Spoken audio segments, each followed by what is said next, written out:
आज के ज़माने में सबसे बड़ी परेशानी एक ही है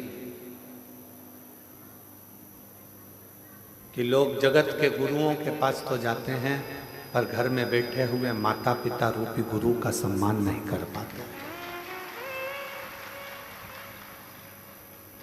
और माता गर्भ में भी जो ज्ञान दे, गर्भ से निकलने के बाद भी जो ज्ञान उपदेश दे, उलझनों से निकालते निकालते तुम्हें अपनी मंजिल तक पहुंचा दे, वो जगत की एक माँ होती है।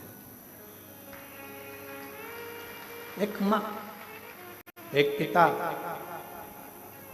उलझनों से निकालता हुआ तुम्हें सतमार्ग पर लेकर चला जाता।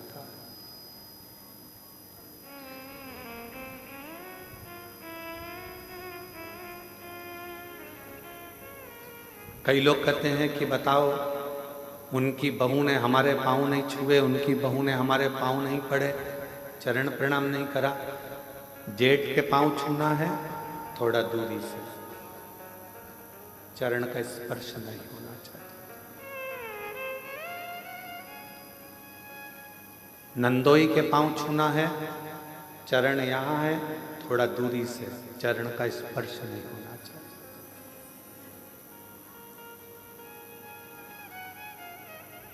इस कार्य में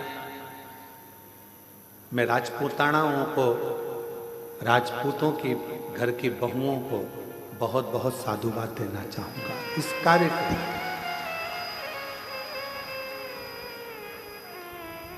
राजपूतों के, राजपूतानाओं के घर की जो बहुएं होती हैं, राजपूतों के घर की जो बहुएं बेटियां होती हैं, सिर पे पल्लू लेकर अगर किसी के चरण भी छूना है तो अपने पल्लू का एक सिरा लेकर जमीन को रखकर जमीन को ही वो प्रणाम करते हुए उनको नमन कर लेती हैं, खम्मा घणी कर लेती हैं।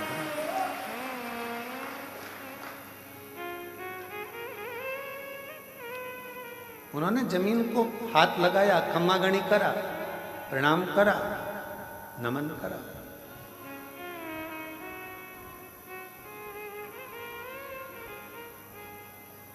ये हमको संस्कार प्राप्त होते हैं।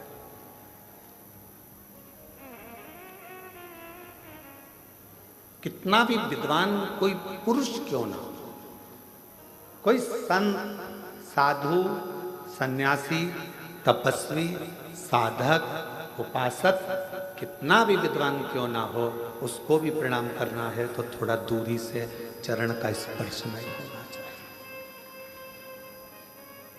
एक पति, दूसरा परमेश्वर, उसका चरण का स्पर्श तुम कर सकते। चरणों को छुओ, पर किसके?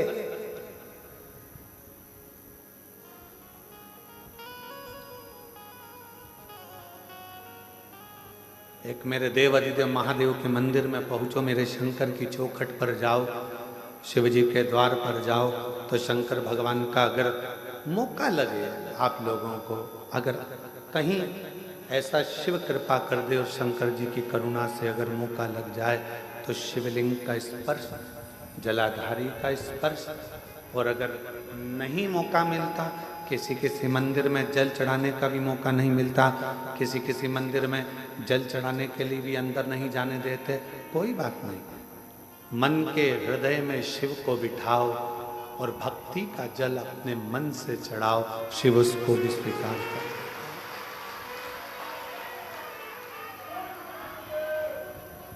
भक्ति का जल हृदय से शिव स्वीकार करते,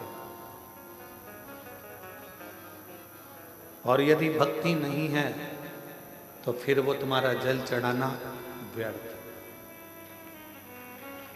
और कितना सुंदर शिव महापुराण की कथा कहती है कि नियत, नीति और नियम, ये तीन चीजें हैं। एक है तुम्हारी नियत,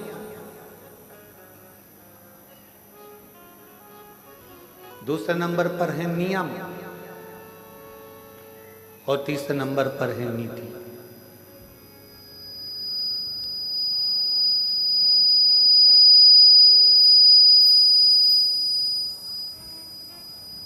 नियत, नीति और नियम अगर तुम्हारा अच्छा है, नियत अच्छी है, तुम्हारी नियत ऐसी नहीं है कि इससे काम निकाला बाद में लात मार दी, काम निकाला और बाद में धक्का दे दिया। अगर तुम्हारी नियत और तुम्हारी नीति, मतलब नीति से मतलब है कि तुम विचार कर कर बैठे हो कि मैं खुद भी गलत नहीं करूंगा और दूसरे को भी गलत नहीं करने दूंगा, तो ये तुम्हारी नीति श्रेष्ठ है।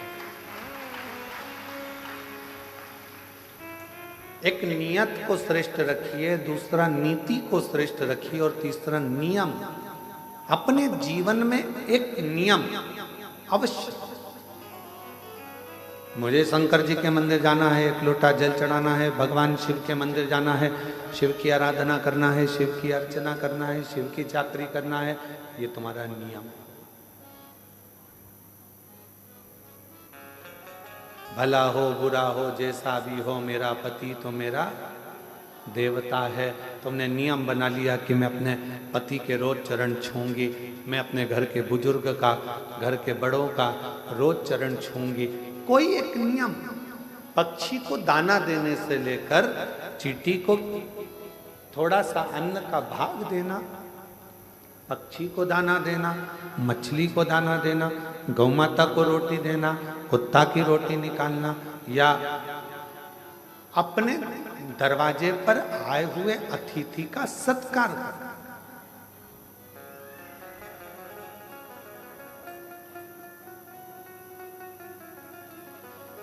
आप लोगों ने एक शब्द सुना होगा, अतिथि देवो भव।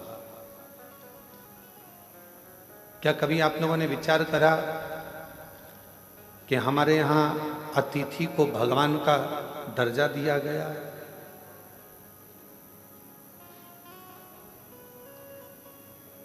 क्यों दिया गया? लिंग पुराण की एक कथा थी और लिंग पुराण की कथा में कहा गया कि अतिथि देवो भव। एक सुदर्शन नाम के मुनि हुए, ग्रस्त थे।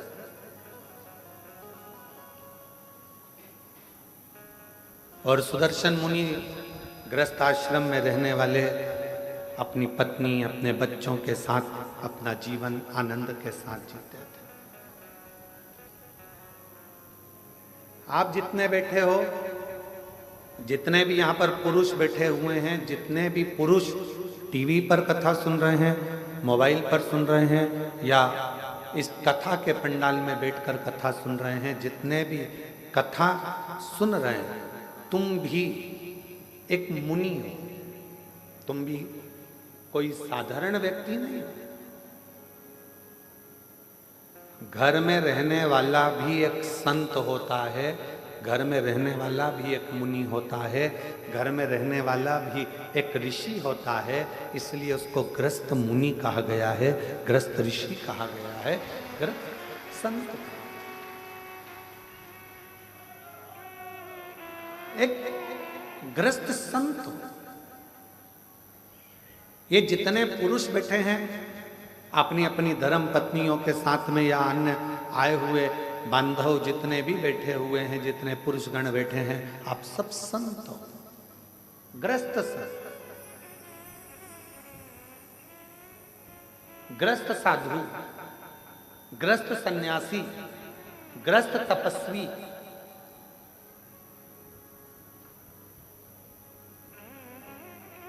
बाहर रहने वाला संत जो अपने घर को सब कुछ छोड़ देता है, वो नदी के तट पर, मंदिर में, एकांत में, कहीं वन में जाकर बैठ जाता है। वो एकांत में बैठ गया और वहां बैठकर उसने अपना तप, साधना, भजन, कीर्तन, स्मरण वहां किया। पर घर में रहने वाला एक पुरुष अपने बच्चों का भी पालन कर रहा है, पत्नी का भी पालन कर रहा है, माता पिता का भी थोड़ा ध्यान रखकर उनकी भी औषधि, दवाई, गोली सब करवा रहा है, और साथ में कमाने भी जा रहा है, और आते जाते समय मुख से राम नाम, कृष्ण नाम, शिव नाम, श्री शिवाय नमस्तुभ्यम कह रहा है, समझ लो वो संत ही है, साधु। एक सुदर्शन नाम के मुनि ग्रस्त थे। लिंग पुराण की कथा कहती है कि वो ऐसे मुनि थे, अपने बच्चों के लिए कार्य करते थे, परिवार को संभालते थे, पत्नी के लिए भरण पोषण के लिए कुछ थोड़ा बहुत मेहनत करते थे और खाने पीने की व्यवस्था कर कर बच्चों की अच्छी परवरिश करना, एजुकेशन कराना, उनका ध्यान रखना, घर में बुजुर्ग हैं उन माता पिता के लिए औषधि की व्यवस्था करना, साथ में भगवान शंकर की भक्ति करना, भगवान शिव का स्मरण करना। अब एक दिन सुदर्शन मुनि की धर्म पत्नी ने सुदर्शन मुनि से कहा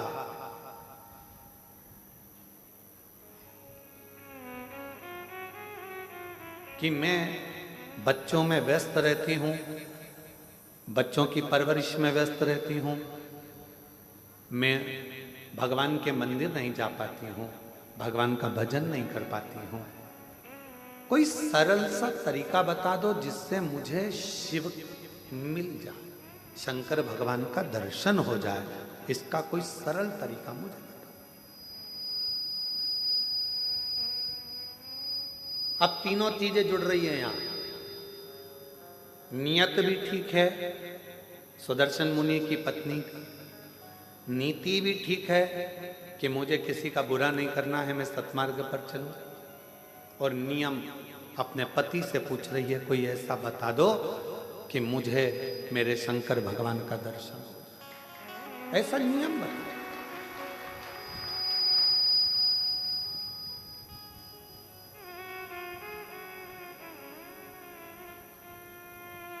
कोई ऐसा उपाय हो आपके पास में जिससे शंकर भगवान का मुझे दर्शन हो, वो उपाय बताओ। सुदर्शन मुनि ने कहा कि तुझे बच्चों से फुर्सत नहीं मिलती, दिन रात तू व्यस्त रहती है, भोजन बनाती है, माता पिता को खिलाती है, परिवार में रहती है, बच्चों की परवरिश करती है, थक जाती है, तुझे मैं क्या उपाय बताऊं। पर पत्नी ने जिद पकड़ ली, कोई ऐसा उपाय बताओ मुझे कि मुझे शिव मिले। तब सुदर्शन मुनि ने कहा कि एक काम करो, कोई भी अतिथि अपने घर में आए उसकी सेवा दिल से करना, भोजन मांगे भोजन दीजिए, पानी मांगे पानी दीजिए, उसकी पूरी व्यवस्था करना, एक ना एक दिन तुम्हें शिव का दर्शन जरूर होगा, शंकर जरूर मिलेगा।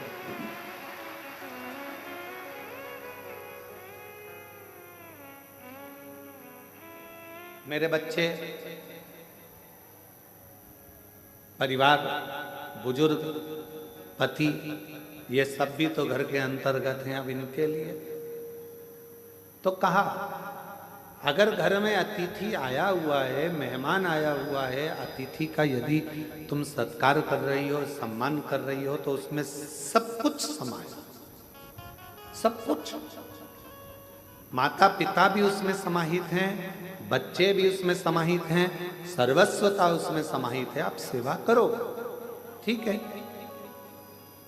अब सुदर्शन मुनि की पत्नी ने ऐसा नियम बना दिया।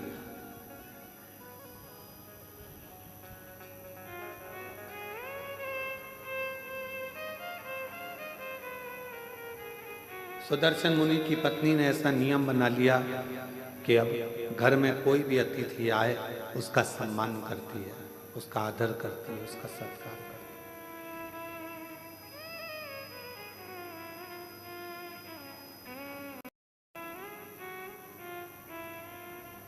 और समय निकलता गया, निकलता गया, निकलता गया। आज शंकर भगवान ने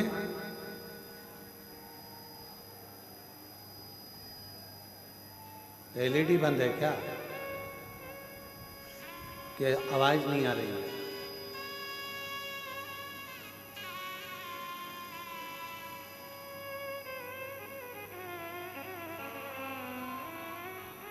शंकर भगवान ने परीक्षा ली।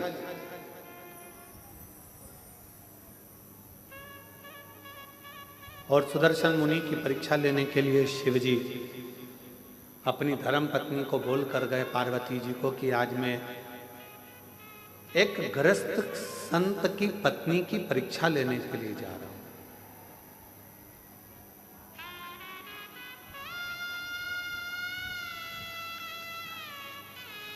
एक जन को भेजिए ना, थोड़ा सा मालूम कर लेगा। एलईडी है।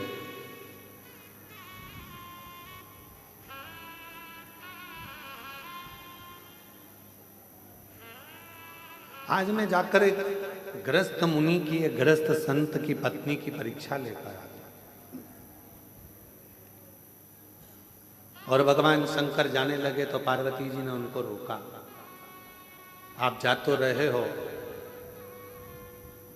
बहुत भोले हो, मैं जानती हूं कि तुम जाओगे और अगर उसने तुम्हारी सेवा करी, परीक्षा में पास हो गई तो तुम कुछ ऐसा वैसा देकर मत आ जाना।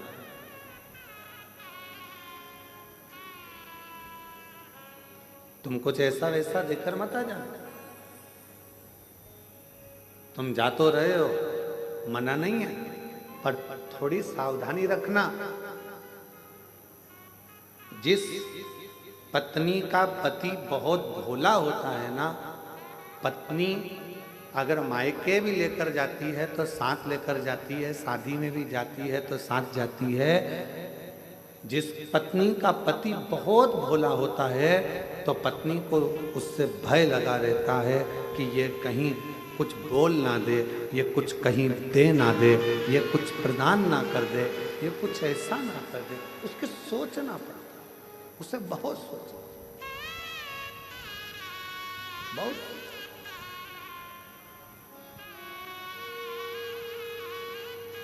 और शंभु शरणे पड़ी मांगू घड़ी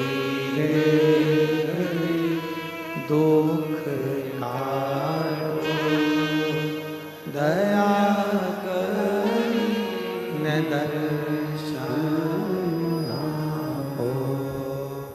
शंभु शरणे मांगू घड़ी रे घड़ी दुख काटो दया करी दर्शन आगो।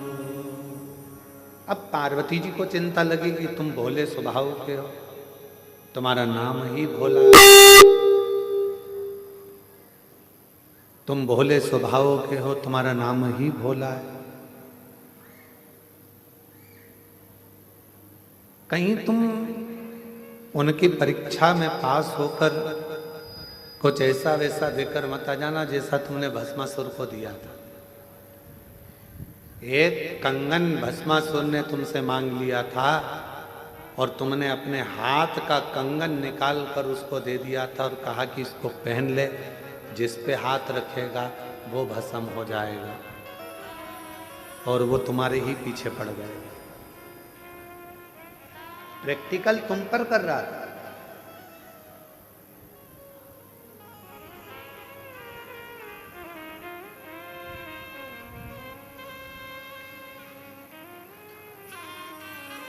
आज के समय में उपदेश देना बहुत सरल है।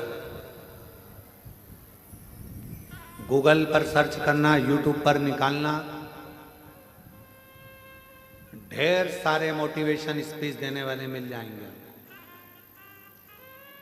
और मालूम पड़ता है कि वो खुद भी डिप्रेशन में पड़े रहते हैं।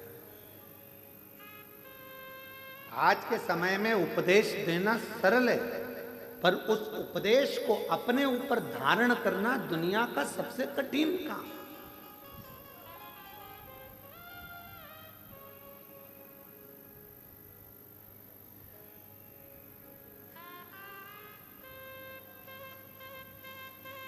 एक तरफ ये कह देना कि मोह में मत पड़ो, माया में मत पड़ो, प्रपंच में मत पड़ो, संसार के बंधनों से दूर रहो।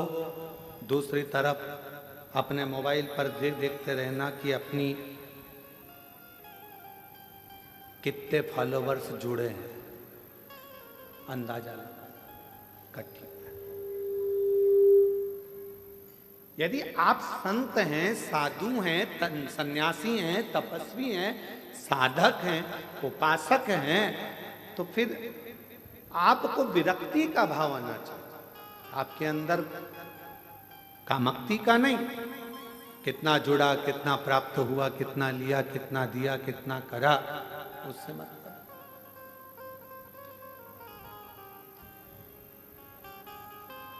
और आप सबको आज बड़ी प्रसन्नता होती होगी देखकर कि कुबेरेश्वर धाम पर आने वाले सभी भक्तों ने पहले पूर्व में देखा होगा, छोटी सी जगह थी, छोटी सी जगह से उसको धीरे धीरे बड़ा करते करते करते करते धर्मशाला, हॉस्पिटल, अब धीरे से बच्चों के लिए, उनकी निःशुल्क शिक्षा के लिए, उनकी पढ़ाई के लिए गुरुकुल की तैयारी भी चालू हो गई है। गौशाला के बाद में पास में नंदीशाला की, जो गाय के बछड़े होते हैं, बैल, उनको लोग काटने के लिए भेज देते हैं, तो उन बैलों की रक्षा के लिए नंदीशाला की व्यवस्था।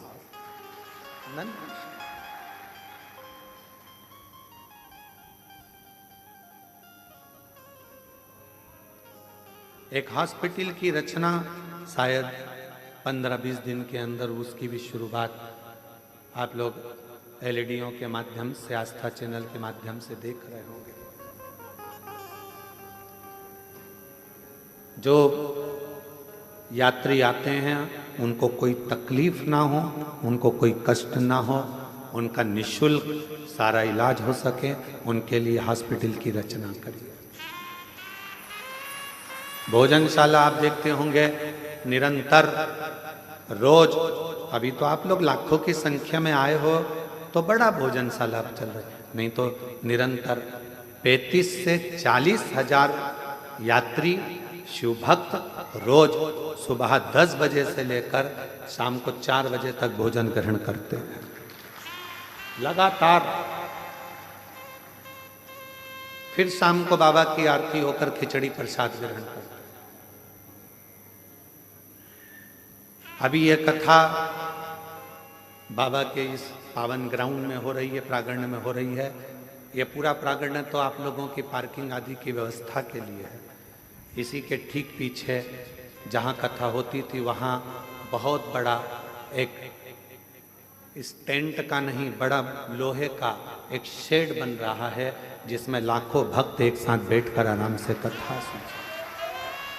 आप लोगों को पानी ना लगे, गर्मी ना लगे, उसकी व्यवस्था करते हुए 6 से 7 महीने में वो तैयार हो जाए।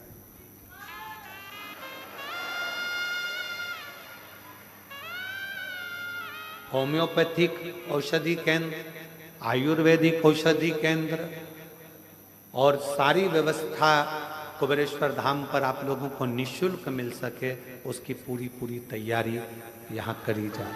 पूर्ण व्यवस्था।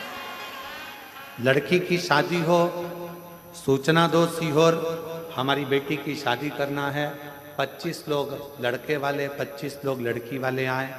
समिति की तरफ से उसके कन्यादान की व्यवस्था, उसके भोजन की व्यवस्था, उनके विवाह की व्यवस्था, उनके स्टेज प्रोग्राम की व्यवस्था, वरमाला की व्यवस्था, सब समिति कर आपको विदा करे। ये व्यवस्था वो भी निःशुल्क। 365 दिन का 365 दिन विवाह, 365 दिन का 365 दिन चिकित्सा, 365 दिन का 365 दिन शिक्षा, 365 दिन से 365 दिन भोजन व्यवस्था और 365 दिन से 365 दिन आपकी सुविधा के लिए निःशुल्क सब व्यवस्था कुबेरेश्वर बाबा के धाम पर होती रहे। ये मूल है। आपको प्रसन्नता हो कि आपका दिया हुआ दान, 365 दिन गौ माता की व्यवस्था, 365 दिन नंदी बाबा की व्यवस्था। तुम्हें प्रसन्नता होना चाहिए कि तुम्हारा जो दिया गया दान है वो कहाँ लग रहा है, किस जगह पर लग रहा है, किस स्थान पर लग रहा है।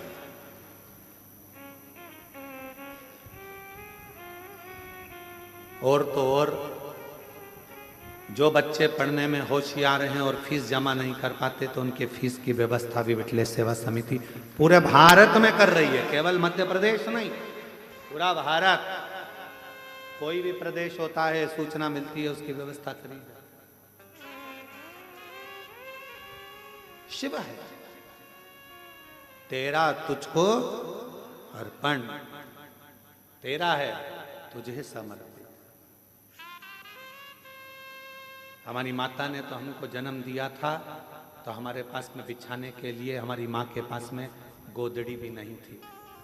तुलसी के क्यारे के नीचे जन्म हुआ था, और तुलसी के क्यारे के नीचे जन्म हुआ था। हमारी माता का हाथ पकड़कर खींचकर हमारी ताई लेकर कक्ष में गई। बिछाने का सामान नहीं था तो जो मुरमुरा होता है, क्या बोलते हैं उसको, परमल, मुरमुरा, पोहे की लाई जो प्रसाद में खाते हो, मुरमुरा, उसका टाट पड़ा हुआ था बोरा, जिस पर हमारा जन्म हुआ। उस बोरे पर जन्म हुआ है, और मृत्यु के समय पर भी कोई राजसी ठाट नहीं। यही मानव का शरीर ऐसे ही छूट कर चले जाना है, इसलिए आपका आप में ही लगा कर जाना है कि आप लोगों की जिंदगी के साथ श्रेष्ठ।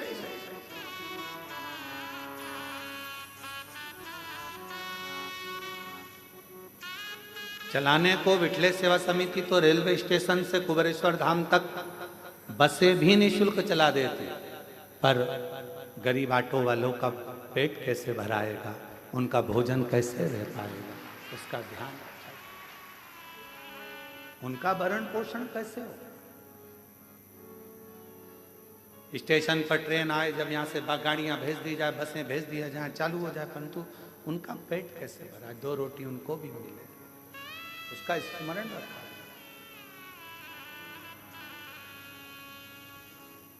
शिव भक्ति को धारण करो।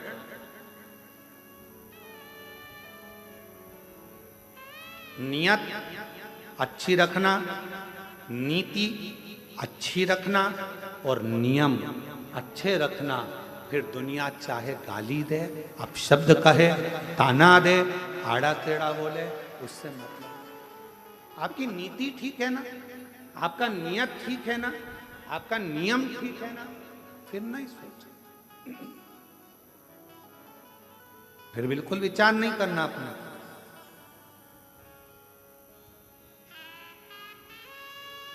हमारे सीहोर के कई हॉस्पिटल हैं जिसमें वेंटिलेटर तक नहीं है, पर कुबेरेश्वर धाम का जो हॉस्पिटल बना है उसमें ढेरों सारे वेंटिलेटर तक लगाए गए हैं, जिससे किसी को दिक्कत ना, किसी को तकलीफ, किसी को कष्ट ना।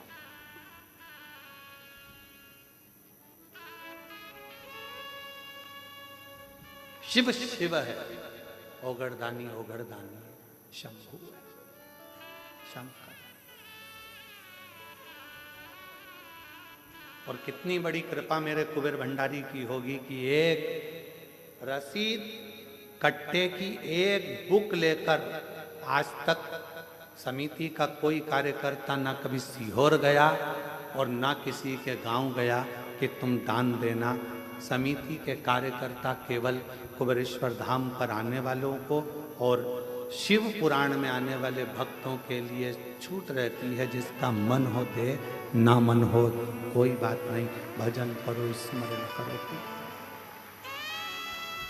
सीहोर में कोई नहीं कह सकता कि पंडित प्रदीप मिश्रा के आश्रम से कोई आया और किसी ने एक कटोरी आटा मंगा, चावल मंगा, दाल मंगी या धन मंगा, कोई नहीं। हम तो बाबा के भरोसे जब वो पाठ कर रहे हैं, सवेरे 8:30-9 बजे पाठ चल रहा है और हमारे ललित महाराज आकर कहते हैं कि दूध की जगह छाछ डल गया। कैन भरकर 100 लीटर छाछ डल चुकी है खीर में, उसमें दूध नहीं था, छाछ थी। अब क्या होगा? तो जब वो छाछ को दूध कर सकता है तो वो दुनिया का सारा भंडार भी भर सकता है। ये हम उसके आश्रित होकर चलते। कल का जब प्रसंग देखा वहां जाकर जब केवल बाबा का भाव देखा तो आंख से जल बह रहा था कि तू कितनी करुणा करता है, कितनी कृपा करता है। कब तू दूध का छाछ कर देता है, छाछ का दूध कर देता है, पता ही नहीं पड़ता। ये तेरी कृपा। नहीं तो 2 दिन पहले छाछ तो आज की कड़ी के लिए आई थी, आज जो कड़ी बनना थी छाछ उसके लिए थी, और मालूम पड़ा वो खीर में पड़ गई। और तेरी कृपा का क्या है भरोसा, कब किस पर हो जाए, जरा सी हम पर कर दो, जरा सी हम पर कर दो। जिस पर भी हो गई तेरी करुणा कृपा हो, भव पार हुआ, भव पार हुआ।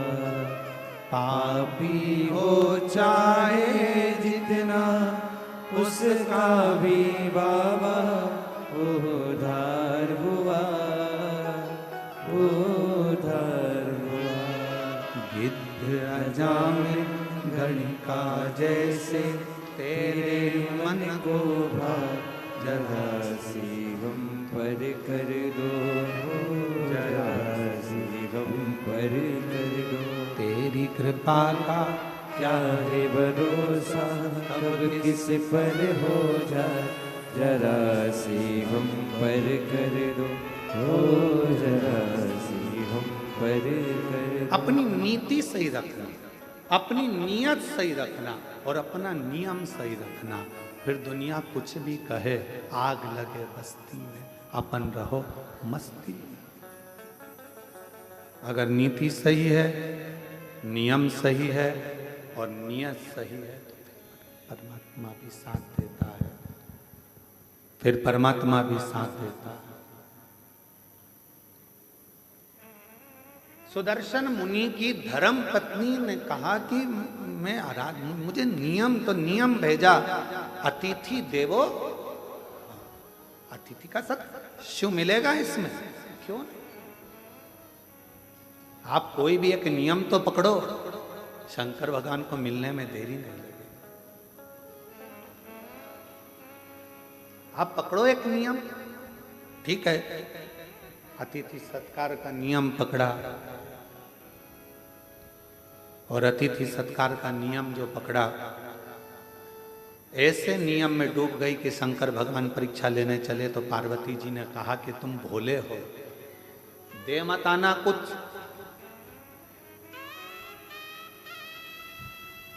और भोला जो होता है ना, उसके साथ भोलेनाथ हर पल होता है, हर पल।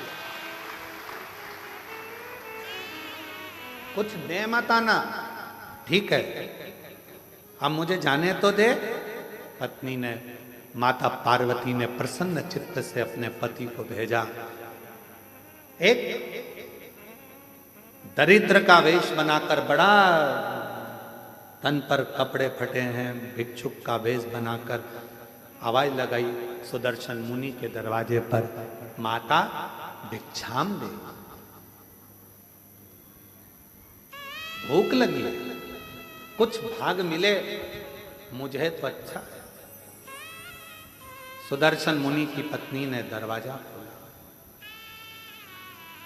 बाबा क्या बात है, भूख लग रही है? बाबा अभी तो मैंने भोजन नहीं बनाया, पर अगर आप थोड़ी देर बैठोगे ना बाबा तो मैं भोजन बना दूंगी। बाबा कहते हैं मैं बैठता हूं, तुम बनाओ। बाहर बैठने लगे बाबा, अंदर सुदर्शन मुनि की पत्नी ने उनको अंदर आसन लगाकर बिठा दिया, द्वार बंद करा, अंदर अतिथि भोजन कर, भोजन बना रही है, गुनगुना रही है भगवान के नाम। क्या देखा,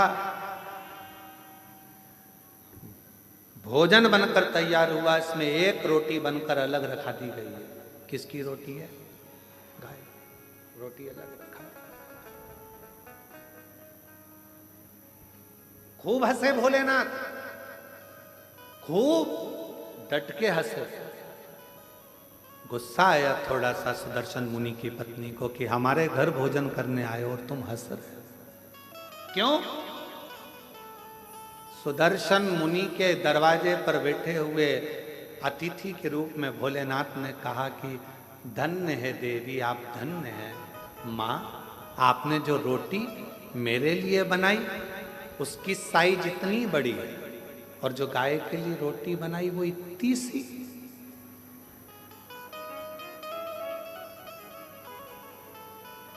होना तो ये चाहिए, मैं 2 पांव से चलता हूं, गाय 4 पांव से चलती है।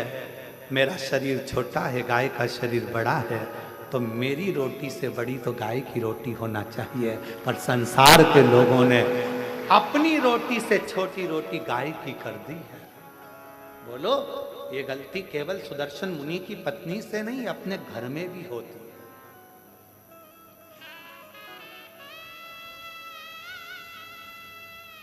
छोटी सी रोटी बना के डाल दी, गाय की है। अरे गाय की है तो जितनी बड़ी रोटी पति खाता है उससे दुगनी बड़ी तो गाय की होना चाहिए। जितनी पतली रोटी तुम पति के लिए बनाती है उससे दुगनी मोटी रोटी गाय की होना चाहिए, क्योंकि उसका शरीर बड़ा है, दिन भर चलती है, दिन भर फिरती है। सुदर्शन मुनि के दरवाजे पर मेरे विश्वनाथ, मेरे शंभु भिक्षुक का रूप रखकर खूब ठाका लगाकर हंस दिए। पत्नी ने पूछा कि तुम मेरे घर भोजन करने आए और मुझे देखकर हंस रहा। शिव जी ने कहा कि ये रोटी तो बहुत छोटी है गाय की, रोटी तो बड़ी करो। पत्नी सुन रही थी सुदर्शन मुनि की, बाबा की बात सुनकर उसकी आंखों से जल भर गया। आज तक मैंने केवल कपट ही करा, बच्चों को ज्यादा खिलाया, पति को ज्यादा खिलाया, और गौ माता को केवल 1 रोटी, और वो भी छोटी सी। मतलब मेरी कपट की जिंदगी चल रही थी। आज से हे अतिथि, तुम मेरे दरवाजे पर गुरु बनकर आए हो और तुमने मुझे उपदेश दिया है, उपदेश दिया है। आज से मैं कभी कपट नहीं करूंगी। जैसा मेरा पति पावे वैसा अतिथि पावे, जैसे बच्चे पावे वैसे परमात्मा पावे, जैसे मेरे घर के पावे वैसे गौ माता पावे। एक उपदेश मेरे शंकर भगवान ने दिया, इसलिए प्रथम गुरु है शिव, आदि गुरु है शिव, आदि योगी है शिव। उपदेश दिया। अब दूसरा उपदेश का समय था। भोजन की थाली लगकर तैयार हुई अतिथि के लिए। इतनी देर में दरवाजे पर पति आ गया। दरवाजा की कुंडी बजाई। सुदर्शन मुनि, द्वार खोलो, दरवाजा खोलो। पत्नी अंदर से आवाज लगा दी, कौन है? पति चिल्ला कर बोला, क्या तुझे मेरी आवाज सुनाई नहीं देती? मैं तेरा पति, तेरा भरतार, और तू दरवाजा नहीं खोलती? पत्नी आवाज लगाकर कहती है, आपने कहा था अतिथि देवो भव, अभी मैं अतिथि को भोजन करा रही हूं। पागल हो गई है? मूर्ख हो गई है?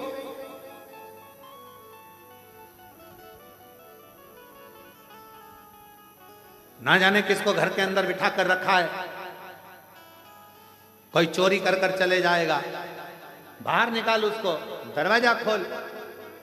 इतने में पत्नी मुस्कुरा कर बोली, मैंने आपसे पूछा था तो आपने कहा था कि अतिथि तो भगवान का स्वरूप होता है, और मैंने आपको गुरु मानकर आपकी वाणी पर विश्वास कर लिया।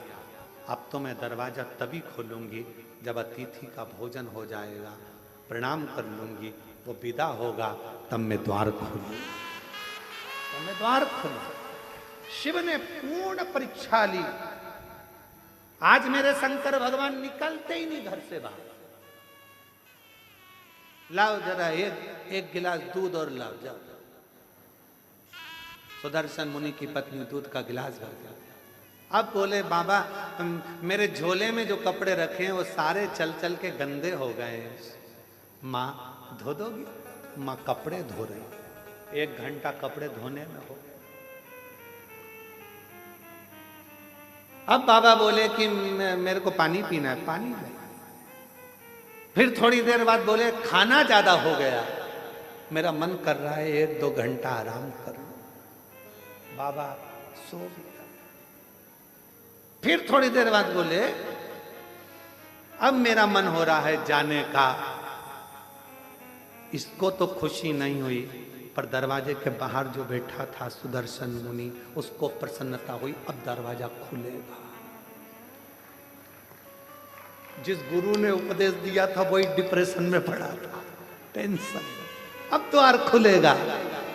तैयार हो गए, झोली टांग ली, सब कुछ हो गया, चलने की तैयारी थी। इतने में सुदर्शन मुनि की पत्नी से बाबा बोले मेरे कपड़े लेकर आ जाओ। कपड़े लेकर आई तो सुदर्शन मुनि के पत्नी ने कपड़े दिए। जो कपड़े दिए तो बाबा बोले अभी तो ये गीले हैं, जब तक सूखेंगे नहीं तब तक जाऊंगा। अब अभी गीले हैं, अभी नहीं जाऊंगा। लिंग पुराण की ये कथा है, बड़े प्रेम से अगर आप पढ़ेंगे तो 122 नंबर के अध्याय पर इसको प्राप्त करेंगे। बड़ा सुंदर सा। अब उठे नहीं, कपड़े सूखेंगे नहीं तब तक जाऊंगा नहीं। बैठ गए। अब वो बाहर बैठा पति फिर बैठ गया बेचारा। संध्या होने लगी, शाम का समय होने लगा। सुदर्शन मुनि की पत्नी से बाबा बोले देख के आओ कपड़े सूखे। हाँ बाबा सूख गए, ले आओ। लाए, झोले में भरे, जाने लगे। अब कहने लगे माँ मन कर रहा है अब रात को कहाँ जाऊंगा, रात को कहाँ जाऊंगा। ये गांव तो मेरा परिचित भी नहीं है, जिस गांव के अंदर मैं जाऊं कोई मेरा पहचान वाला भी नहीं है, मैं कहाँ जाऊंगा। सुदर्शन मुनि की पत्नी ने कहा जो आपकी आज्ञा हो, जैसा आपका मन करे वैसा आप करें। तो कहा मैं पर पुरुष तुम पर नारी, एक कक्ष में रहना उत्तम नहीं है। मेरा मन है या तो मैं बाहर चले जाऊं या तुम चली जाओ। तो कहा बाबा आप अतिथि हो, आप घर के अंदर रहो, मैं घर के बाहर चली जाती हूँ, मैं घर के बाहर चली जाती हूँ। सुदर्शन मुनि की पत्नी घर के बाहर चली गई। सुदर्शन मुनि अपनी पत्नी से कहे तूने द्वार नहीं खोला। खोला तो था अभी हाल, तो वो अतिथि कहाँ है? का वो तो अंदर है, तू बाहर। हाँ, उसी ने कहा रात्रि का समय है, पर नारी पर पुरुष एक जगह पर ठीक नहीं। भले तुम माँ हो पर स्थान बदला जाए, मुझे बाहर कर दिया। चलो अपन बाहर सो जाते हैं। पत्नी ने अपना बिछौना बिछाया, चैन की नींद सो रही, पर पति जिसने ज्ञान दिया था अतिथि देवो बाबा, वो टेंशन में रात भर दरवाजे पे ही सोया, कुछ ले नहीं जाए, कुछ ले नहीं जाए। उपदेश देना सरल है, ज्ञान देना सरल है, ये कहना सरल है मोह मत रखो, माया मत रखो, ये मत करो, वो मत करो, वो मत करो। ज्ञान उपदेश देने वाले ढेर सारे मिलेंगे। 24 घंटे मोबाइल पर देखो, कोई ना कोई उपदेश देता हुआ मिल जाएगा। ये मत कर लेना, एकादशी पर ये दोष मत कर लेना, प्रदोष के दिन ये गलती मत कर लेना, शिवरात्रि पे ये गलती मत कर लेना, सावन का महीना चालू हो रहा है, शंकर जी को ये मत चढ़ा देना, शंकर जी को वो मत चढ़ा देना, शंकर जी की पूजन ऐसे कर लेना, वैसे कर लेना। लोग डराएंगे, धमकाएंगे। सावन भी तुम्हारा है, शिव भी तुम्हारा है, तुम्हारे दिल में आए वैसी पूजन करना छूट है। तुम्हारे दिल में आए वैसे शंकर को भजो, तुम्हारा मन करे वैसे शिव को रिझाओ, तुम्हारा दिल करे वैसे शंकर की आराधना करो। कोई कहे ये मत चढ़ाओ पाप लगेगा, कोई के वो मत चढ़ाओ पाप लगेगा। उसने कहा पाप कहाँ होता है वो बताओ पहले। कहा नरक चले जाओगे, तो कहा तू देख कर आया क्या? हमारे पड़ोसी गए अभी तक नहीं आए, बताया ही नहीं कि नरक है कि स्वर्ग है। जो जाता है वो बताता नहीं है कि मैं स्वर्ग में हूं कि नरक में हूं। इसलिए ये सब मेरे को मना सिखाओ। मेरा शंकर मेरा है, अड़भंगा मेरा है, शिव मेरा है। जल चढ़ाऊंगी तो भी मुझे स्वीकारेगा, नहीं चढ़ाऊंगी तो भी स्वीकारेगा, क्योंकि मेरा बाप है, शंकर है, शिव है। उसमें भ्रम नहीं, मुझे भ्रमता नहीं, मैं आडंबर में पड़ने वाली नहीं। कोई ने कहा ये मत चढ़ाओ, कोई ने कहा वो मत चढ़ाओ, कोई ने कहा ऐसा मत करो, कोई ने कह दिया वैसा मत करो, कोई ने कहा ये कर देना तो ऐसा हो जाएगा, कोई ने कहा वैसा कर देना तो वैसा हो जाएगा। अरे हम तो बाबा के भरोसे चलते हैं, हम तो बाबा के भरोसे चलते हैं। आडंबर से भीम उपदेश देना सरल है, कहना सरल है, ऐसा मत करो, ऐसा मत करो, कठिन है काम, बहुत कठिन। पति उपदेश दे दिया, अतिथि देवो भव, दरवाजे पर सो रहा है। सुदर्शन मुनि दरवाजे पर सो रहे हैं, ये कुछ लेकर ना चले जाए। दूसरे दिन सुबह धर्म पत्नी के नेत्र खुले, पति के चरणों को प्रणाम करा, दरवाजा बजाया, अतिथि देवो महादेवो, अतिथि देवो महादेवो, दरवाजा बजाया। शंकर भगवान जो रूप में थे दरवाजा खोला, खोल कर जो पत्नी ने दर्शन किया, ये कोई दरिद्र भिक्षुक नहीं है, ये तो मेरा देव अधिदेव महादेव खड़ा।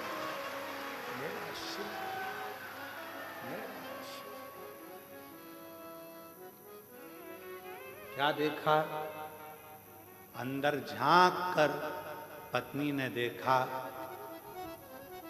पूरा दरवाजा सोने से लदा हुआ था। जिस कक्ष में रात्रि में शिव रुके थे वो पूरा कक्ष हीरे और पन्नों से भरा हुआ था, अंबारियों से लदा पड़ा। पति को जगाने के लिए पत्नी गई, इतनी देर में मेरा देव अधिदेव महादेव चला गया, शंकर गया।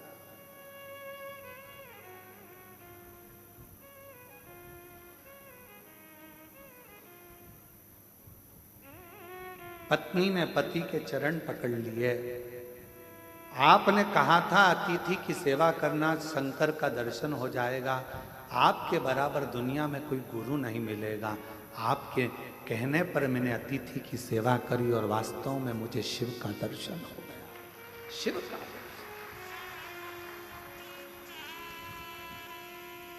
मुझे शंकर भगवान का दर्शन हो गया। ये कृपा नहीं तो क्या है, क्या है? मैं नहीं जानती थी कि वाणी पर भरोसा करा हुआ, शिव पर करा हुआ विश्वास एक ना एक दिन सुख प्रदान करता, आनंद प्रदान करता।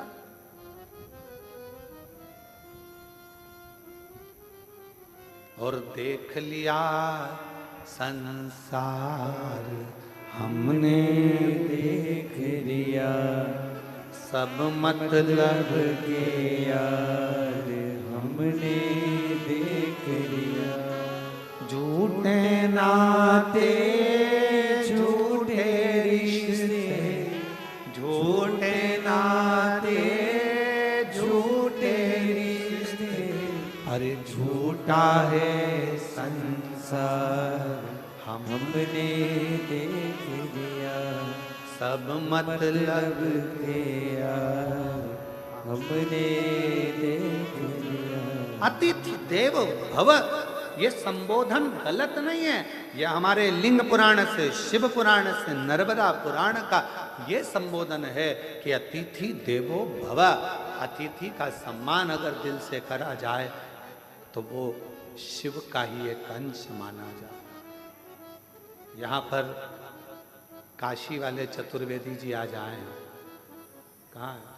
ये काशी में जब कथा थी, हम विदा हो रहे थे, तब इनकी आंख में आंसू भरा हुआ था। इनकी धर्म पत्नी और ये दोनों, दोनों की आंख में आंसू था।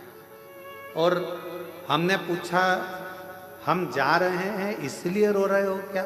तो कहा नहीं, हम इसलिए नहीं रो रहे। तो हमने पूछा फिर रो क्यों रहे हो? कहा इतने सारे शिव भक्त काशी में आए, हो सकता है उनके भोजन की व्यवस्था में कुछ कमी रह गई हो तो आंख में आंसू भर रहा। हो सकता है। साधुता चतुर्वेदी दोनों हो सकता है, उनके सेवा में कोई कमी रह गई।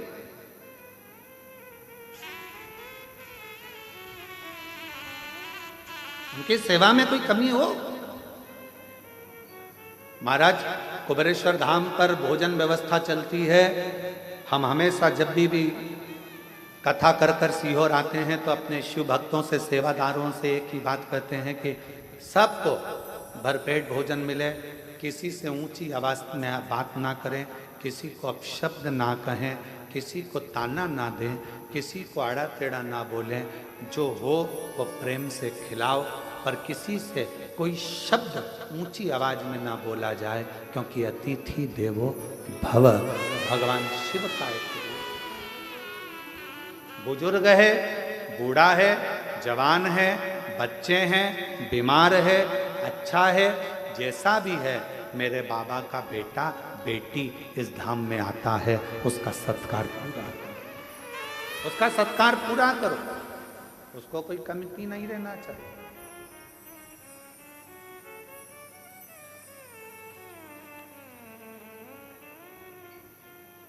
उसको कोई कमती नहीं रहना चाहिए।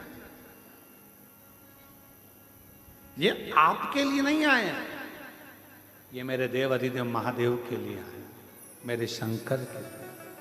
और जिसके लिए आए हैं उनके प्रति तुम्हारा कर्तव्य बनता है कि आप उनको भरपेट भोजन करें। और आपका भी कर्तव्य है, जितने शिव भक्त कुबेरेश्वर धाम पर आते हैं उनसे भी हमारा निवेदन है कि आपका भी एक कर्तव्य है, एक गंदगी मत होने देना। दूसरा, यहाँ आने के बाद में ऊंची आवाज में बात ना करते हुए प्रेम से बोलने का प्रयास करना। तीसरा, भोजन करो तो झूठा मत छोड़ना। चौथा, अपनी थाली अपनी प्लेट स्वयं मांजो, साफ करो और बाबा के भरोसे शिव नाम का जाप करो। यह अपना नियत, नीति और नियम, ये तीन हमारे जीवन में श्रेष्ठता प्रदान करते हैं। अगर आपकी नियत सही है तो आपको दुनिया में कोई पीछे नहीं हटा सकता, आप बढ़ते चले जाओ।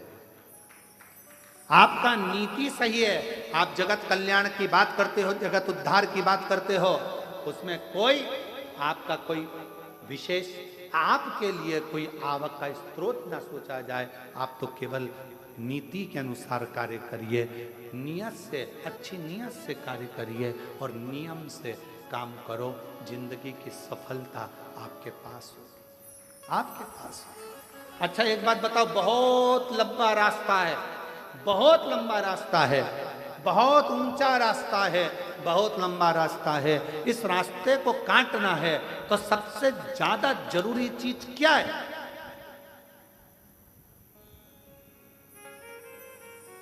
सबसे ज्यादा जरूरी चीज क्या है? रास्ते को काटना है। रास्ता लंबा है, मंजिल दूर है, ऊंचाइयां बहुत है, तो इस रास्ते को काटने के लिए सबसे जरूरी चीज क्या है?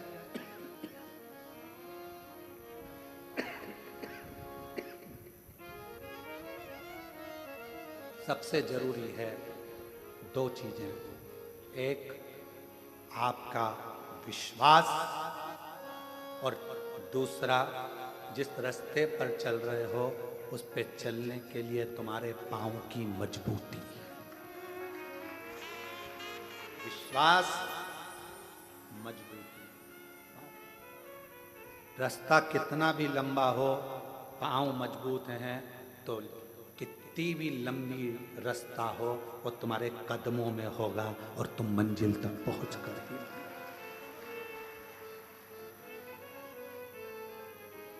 कितना भी लंबा रास्ता, कितनी भी लंबी मंजिल बहुत दूर क्यों ना है, मंजिल रास्ता कदमों में होता है अगर विश्वास प्रबल होता है, भरोसा प्रबल होता है। मेरे भगवान शंकर माता सती के भी गुरु हैं और मेरे भगवान शंकर माता पार्वती के भी गुरु हैं। अब गुरु का एक बहुत बड़ा फर्ज है।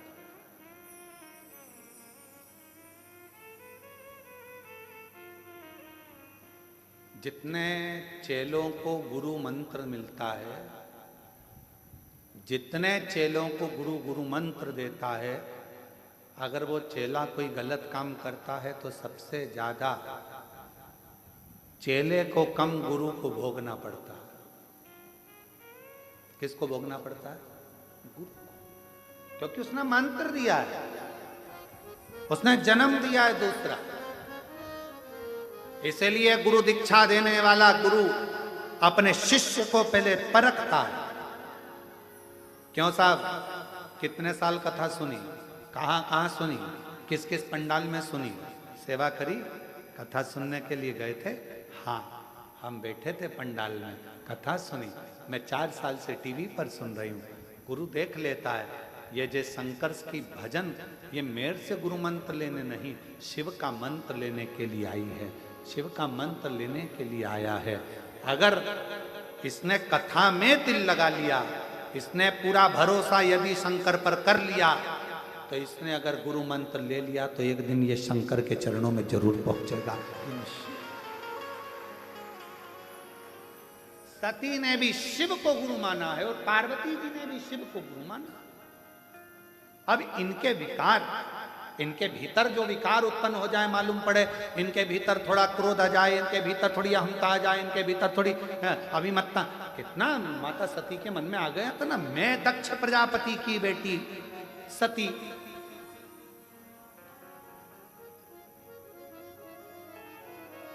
और मुझे कुंभज ऋषि के आश्रम में कथा सुनाने लेकर जा रहे।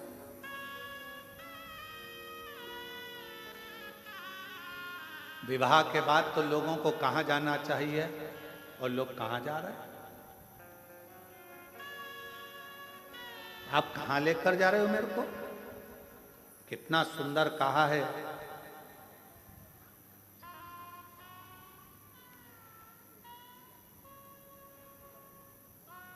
विवाह करने के बाद भी अगर तुम्हारी बुद्धि में ये बैठ जाए कि हमें गुरु के दरवाजे जाना है, कुबेरेश्वर धाम जाना है, भगवान के मंदिर जाना है, उसके बाद फिर कहीं जाने की सोचेंगे, तो समझ लेना कि तुम्हारे बहू और बेटा दोनों सार्थक हैं। साधु का एक स्वभाव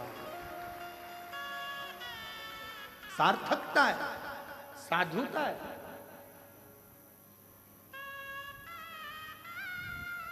जैसे कहाँ जा रहे हैं? कहाँ? हम उज्जैन जा रहे हैं। कहाँ जा रहे हैं? हम ओमकारेश्वर जा रहे हैं। अच्छा, मतलब मध्य प्रदेश आने वाले हो? हाँ। और तुम्हारे मन में आ गया, अरे भैया मैंने सुना है मध्य प्रदेश में सीहोर जिला है, सीहोर जिले में, सीहोर के पास में 11 किलोमीटर दूर पर, रेलवे स्टेशन से 11 किलोमीटर दूरी पर कुबेरेश्वर बाबा का धाम है, जहाँ का कंकर शंकर के रूप में पूजाता है। मेरा मन है मैं थोड़ी देर वहां भी दर्शन कर जाऊं। ये तुम्हारे भीतर की एक आनंद का, ये तुम्हारे भीतर की एक श्रेष्ठता है कि तुम्हारे अंदर ये उत्साह उत्पन्न हो रहा है कि मैं कुबेरेश्वर धाम जाऊं, कंकर शंकर की भूमि पर जाऊं, शिव धाम जाऊं। और यहां मिलना कुछ नहीं। आप सोचो कि कई लोग कहते हैं हम वृंदावन जा रहे हैं, वृंदावन में बिहारी जी के भी दर्शन होंगे, रंगनाथ जी के भी दर्शन होंगे, यहाँ भी होंगे, वहाँ भी होंगे, बाबा का, गोवर्धननाथ जी बाबा की परिक्रमा भी होगी, यमुना जी का स्नान भी होगा। कोई कहे हम अवध जा रहे हैं, वहाँ पर मां सरयू जी का दर्शन होगा, स्नान होगा, पूजन होगा, राम जी का दर्शन होगा, कनक बिहारी जी का दर्शन होगा, ये होगा। कोई कहे हम काशी जा रहे हैं, वहाँ पर विश्वनाथ जी का दर्शन होगा, काल भैरव का दर्शन होगा, महामृत्युंजय भगवान का दर्शन होगा, नर्मदेश्वर भगवान का दर्शन होगा, ओंकार बाबा का दर्शन होगा। सबके मन में भाव, पर अलग से अगर आपके मन में यह भाव उत्पन्न हो रहा है कि हमें कुबेरेश्वर धाम जाना है, तो वहां आसपास में कुछ भी नहीं मिलेगा, मिलेगा तो केवल रोड से भी दूर ये बस्तियां जो तुम अब देखते हो ना, होटलें बनी हैं, दुकानें बनी है, या दुकानें, यहाँ कुछ भी नहीं था, कुछ भी नहीं। और पूछना ये गांव के लोगों से, यहाँ के गांव के आसपास के लोगों से, कुछ भी नहीं था। मां रोड से यहाँ गौशाला तक आने के लिए लोगों को किसी का इंतजार करना पड़ता था कि कोई आएगा तो उसकी गाड़ी के पीछे गाड़ी ले लेंगे, या फिर कोई आएगा तो उसके साथ में बात करते करते चले जाएंगे। इतना लोगों के अंदर भय रहता था। जंगल खेत खलियान पूरा खाली, केवल एक जिस स्थान पर बड़ा शिवलिंग बना हुआ है वहीं पर एक छोटा सा बाबा का स्थान, और बाबा की अविरल भक्ति, कुछ भी कुछ भी। जिस नाव वाली बिल्डिंग में राम जी बैठे हुए हैं उसी के नीचे छोटा सा टीन का एक छपरा, जिसमें हम, आप पूछना गांव के लोगों से, वहीं पर पूड़ी बनाते, वहीं पर रोटी बनाते। कोई गांव का व्यक्ति या कोई व्यक्ति वहां से भूखा प्यासा निकलता तो उसको मालूम पड़ता कि यहाँ कुछ मिल जाएगा, बैठता, उसको रोटी बनाकर टिक्कड़ बनाकर अपना शिव नाम जपना, गायत्री का अनुष्ठान करना, श्री शिवाय नमस्तुभ्यम जपना और उसको खिला देना, पवा देना और उसका चलेगा। क्या था? कुछ नहीं। आज पूरा शहर बस गया, पूरा शहर। क्या था? केवल शिव, केवल शंकर। छोटा सा शिव जी का स्थान, उसके सिवाय कुछ नहीं, बस कंकर शंकर, उसका भजन, उसकी भक्ति और उसका नाम।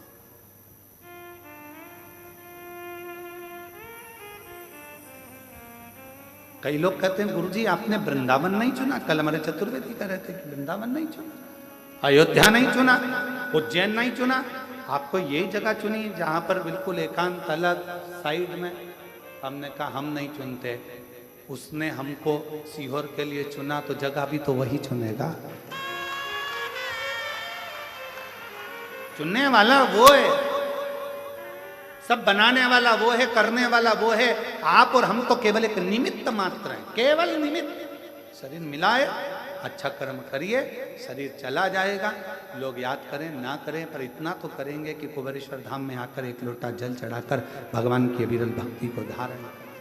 उससे ज्यादा कुछ। और हम तो बाबा के भरोसे चलते हैं, हम तो बाबा के भरोसे चलते हैं।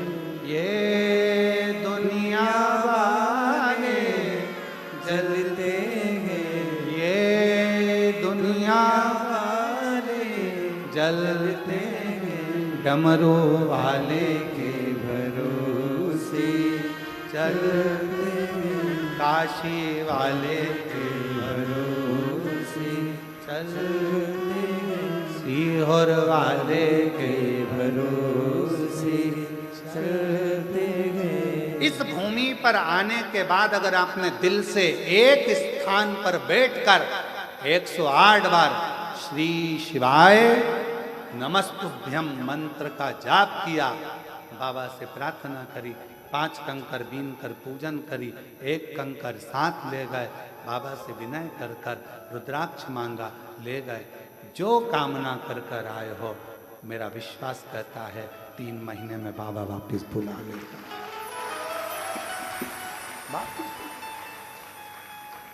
इन जजमानों में कई जजमान ऐसे बैठे हैं जो हर साल जजमान बन रहे हैं, प्रति वर्ष। यहां पर भी बनते हैं, 12 ज्योतिर्लिंग में भी बनते हैं, बड़ी कृपा शिव करता, बनते रहते। आए दिन समिति को रोकना पड़ता है इन लोगों को। वो एक माता बैठी है महाराष्ट्र वाली, तो ये इनको अब की बार समिति ने मना किया, नहीं अभी हमारे जजमान बहुत सारे हो गए, तुम्हारे हर बार बन जाती है, हर बार आएंगी और तुरंत करेंगे अगला नाम लिख के रखो, अगला नाम लिख के रखो। एक वो बैठे होंगे मुंबई वाले, कहाँ है बैठे, गए कि हैं? हाँ ये बैठे, ये हर साल नाम लिखा कर चले जाते, अगला फिर लिख दो हमारा, फिर लिख दो हमारा, फिर लिख दो। ये ऐसे कई, ये अम्बाला बीटा वाले बैठे हुए हैं, कई लोग बैठे हैं, ढेर, फिर लिखवा देंगे, फिर लिखवा देंगे। समिति को मना करना पड़ता है, नहीं अभी रुको, अगली कथा में बनना, अभी दूसरे को मौका मिलने दो, फिर अगले को मिलने दो। क्या देता है बाबा? सीहोर वाला महाराज कुछ नहीं देता, कुछ भी नहीं, केवल एक ही काम करता है सीहोर वाला महाराज, तो कहता है कि सारी समस्या का हल 1 लोटा जल और श्री शिवाय नमस्तु। मन करे तो जपो, दिल करे तो भजो, और अगर किसी के कहने में आ जाओ और तुम जल पीना भी बंद कर दो तो तुम्हारा मन, बेलपत्र खाना भी बंद कर दो तो तुम्हारा मन, मंदिर जाना भी बंद कर दो तो तुम्हारा मन, और कथा सुनना भी बंद कर दो तो तुम्हारा मन। हम तो ये शिव नाम लेने के लिए जन्मे हैं और उसका नाम लेते लेते ही परमात्मा की शरणागति प्राप्त करें, यही भजो तो ठीक, ना भजो तो ठीक। तुम्हारा मन करे कि हाँ मैंने शिव पुराण सुनी है, मेरा दिल करता है मंदिर जाना चाहिए तो जाऊंगा। फिर किसी ने कह दिया ऐसा मत करो, ऐसा करने से पाप लगेगा, हम निपट लेंगे, ऊपर जाकर कितना पाप लगेगा देखेंगे।